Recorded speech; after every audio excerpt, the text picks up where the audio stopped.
Você é um nacional português, vive no exterior e agora pretende se casar com um estrangeiro em Portugal? Então, cuidado. Esse processo de casamento passa por diversas etapas. Muitas pessoas acham que basta chegar na conservatória com a documentação e marcar o dia da cerimônia. Mas não é bem assim. Depois que as pessoas entram com o processo de casamento, elas percebem que faltou documentos, o processo foi suspenso, ou até mesmo que ele levantou suspeitas por parte do conservador de registro civil. Portanto, nesse vídeo eu vou te explicar certinho quais são todas as etapas desse processo de casamento, de uma forma simples e descomplicada. Eu me chamo Bruna Fontana, eu sou advogada em Portugal e atuo na área do direito civil internacional e do direito migratório. Muitos clientes me procuram querendo saber como eu faço para me casar com um estrangeiro em Portugal, já que esse processo vai envolver documentação internacional e a análise adicional por parte da Conservatória de Registro Civil. Bem, a primeira etapa do processo é reunir a documentação. O nacional estrangeiro vai precisar obter a certidão de nascimento e o certificado de capacidade matrimonial. Acontece que esse certificado muitas vezes não é emitido por diversos países, como o Brasil, países da América Latina em geral, países da Ásia, até mesmo Estados Unidos, enfim, são países que não emitem esse certificado.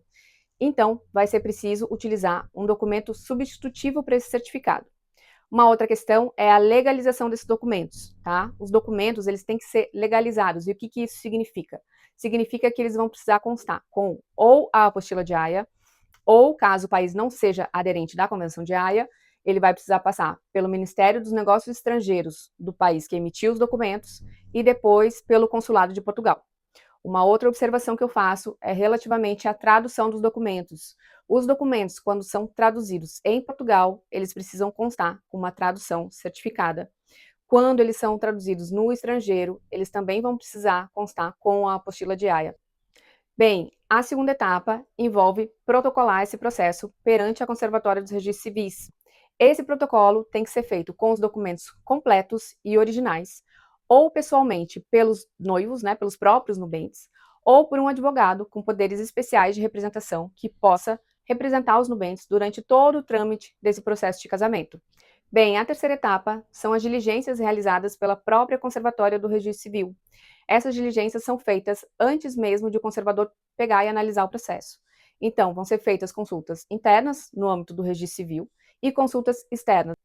E isso acontece porque Portugal precisa verificar se todos os requisitos legais para o casamento estão atendidos ou se há algum impedimento para a realização dessa cerimônia. A quarta e penúltima etapa é o despacho do conservador, que vai ser emitido com base nessas consultas que foram feitas e com base na documentação do processo.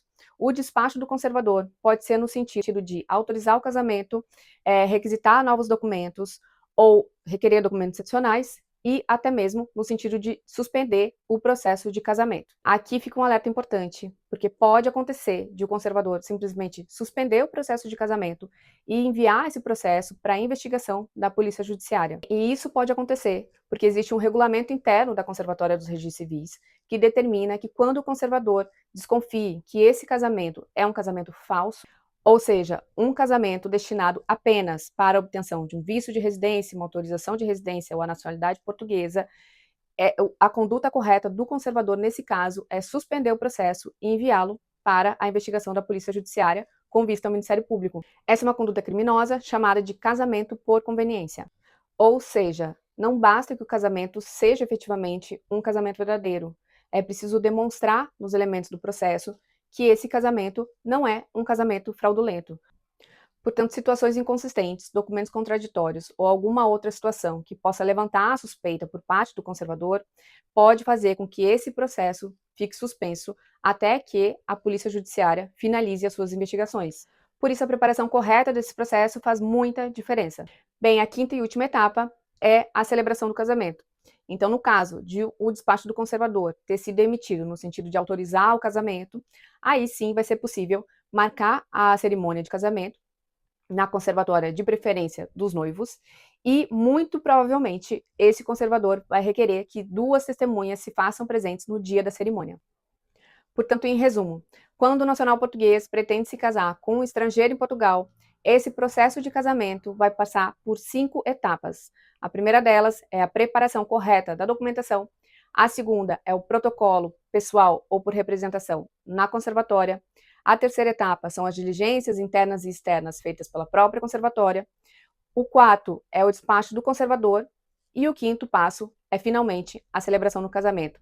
Uma observação: a partir do momento em que o conservador autoriza o casamento, a cerimônia pode ser realizada no prazo de até 6 meses. Portanto, a preparação para o processo de casamento deve ocorrer somente após a autorização desse casamento, correto? Bem, então comenta aqui embaixo qual é o país de nacionalidade do seu noivo ou da sua noiva.